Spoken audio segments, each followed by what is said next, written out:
Assalamualaikum warahmatullahi wabarakatuh. Baiklah, di sini saya akan mereview cerita rakyat berjenis fabel yang berjudul Kalah oleh si Cerdik. Berikut saya tampilkan tampilan bukunya. Pertanyaan pertama, bagaimana aspek isi buku?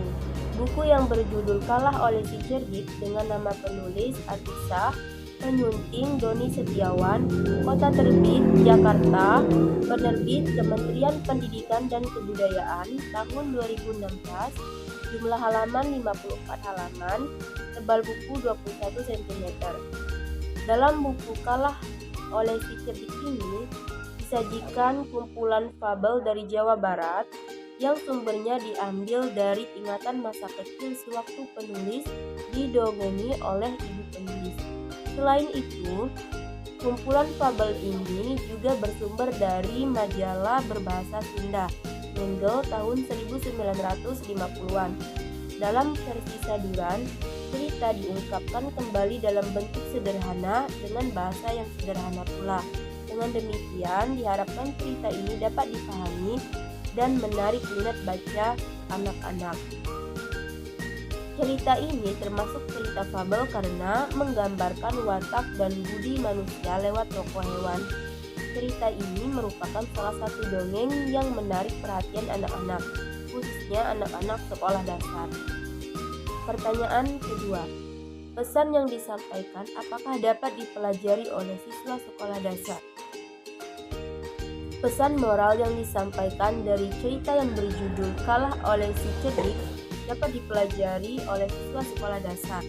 Pesan moral yang terkandung dalam sifat kancil adalah sebaiknya gunakan kecerdasan yang kita miliki hanya untuk hal-hal yang baik saja, agar lebih banyak orang yang tidak hanya menyegani kita, tetapi juga menyayangi kita.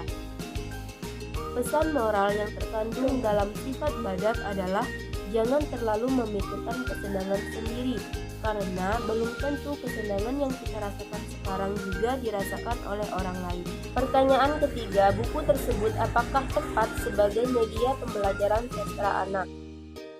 Buku tersebut tepat sebagai media pembelajaran sastra anak.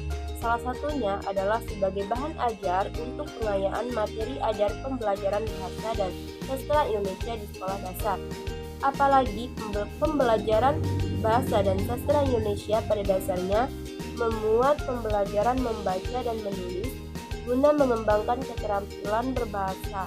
Selanjutnya, yakni keterampilan menyimak, berbicara, membaca, dan menulis. Melalui inovasi metode pembelajaran dan model-model pembelajaran yang menarik, sistematis, mengena dan terukur, diharapkan para pendidik mampu meningkatkan kualitas pembelajaran sastra anak di sekolah dasar. Pertanyaan keempat, apakah buku tersebut dapat dikembangkan menjadi media pembelajaran interaktif? Buku cerita rakyat jenis fabel tersebut dapat dikembangkan menjadi media pembelajaran interaktif, yaitu dikembangkan menjadi buku elektronik. Buku elektronik ini pada dasarnya sama dengan buku biasa. Namun, buku elektronik berbentuk data yang dapat dibaca dengan menggunakan alat seperti komputer, handphone, Kindle, Nook, dan Kobo. Selain itu, buku cerita rakyat jenis fabel ini dapat dikembangkan menjadi video animasi bergerak yang ditambahkan dengan audio atau suara supaya lebih tersampaikan kepada peserta. Sekian penjelasan dari saya. Jika terdapat kesalahan, saya mohon maaf. Saya akhiri. Wassalamualaikum warahmatullahi wabarakatuh.